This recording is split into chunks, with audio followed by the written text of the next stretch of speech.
Why are some people willing to be unhappy? Because they have a flawed premise. They believe that the manifestation brings the happiness, and since it hasn't happened yet, they choose to feel unhappy, and then they block themselves from the happiness that they will have along the journey, along the way to the manifestation.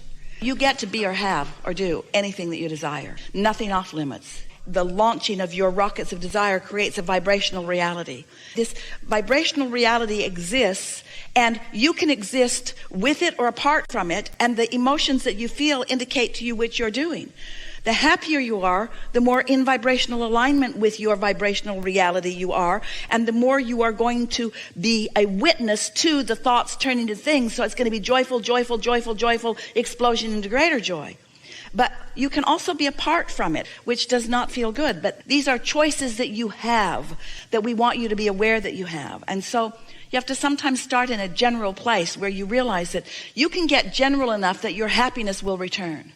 And once you get general enough, even on subjects that are really bothering you, so that you allow your happiness to return, then you can get back in sync. And then what the unhappiness contrast caused in the vortex can now be realized by you. In other words, you can't live a miserable enough experience, no matter how miserable it is or how much angst you've felt from it. You've contributed to your vortex in a mighty way.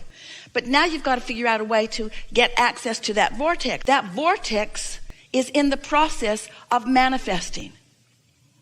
But you must be the realizer of the manifestation, because your vortex cannot manifest apart from your conscious realization of it. Does that make sense to you? You created it. You've got to match up to it. Your consciousness, your focus, your realization.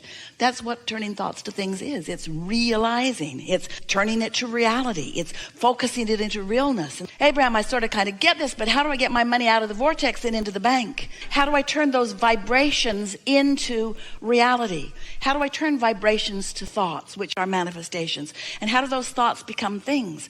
I've got to be willing to just maybe accept on trust or faith enough that happiness is the way you feel when you're in that alignment. And unless you're in that alignment, you're not going to consciously witness the unfolding. And so we know that if we could get you just for a little while to contemplate what it feels like to be the manifester of the idea rather than of the material object, the manifester of the concept rather than the material object, the manifester of the emotion, the manifester of the state of being, the manifester of the alignment. If you can be the manifester of being in vibrational alignment with your inner being, ooh, happily ever after, happily ever after, happily ever after, with spikes of ecstasy sprinkled all through it.